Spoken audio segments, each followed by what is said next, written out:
Then I just do a handmade sticker on it. And like I said, I'm going to get all these orders ready. And I want to ship all y'all stuff out at one time. So I'm not ripping and running to the post office and running different places. I'm waiting on some more things to come here, guys. And then that hair growth treatment will be going out as well, guys. I'm going to get that order together, and everything is going to go out at one time, guys. So as always, thank you guys for always watching. Bye-bye.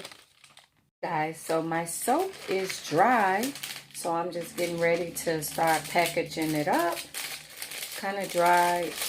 So this is my African soap, guys. I just put it in a shrink wrap packaging, guys. Put it in there. Put it all the way to the corner. And this is my heat seal, guys. And I close it off like that.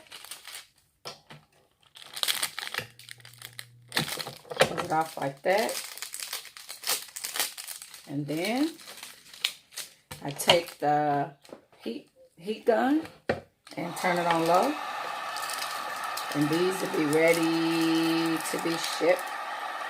But I'm trying to get all my stuff in, and when I do orders, instead of running back and forth to the post office, I want to get everything. I just do a handmade sticker on it. And like I said, I'm going to get all these orders ready. And I want to ship all y'all stuff out at one time, so I'm not ripping and running to the post office and running different places. I'm waiting on some more things to come here, guys. And then that hair growth treatment will be going out as well, guys. I'm going to get that order together, and everything is going to go out at one time, guys. So as always, thank you guys for always watching. Bye-bye.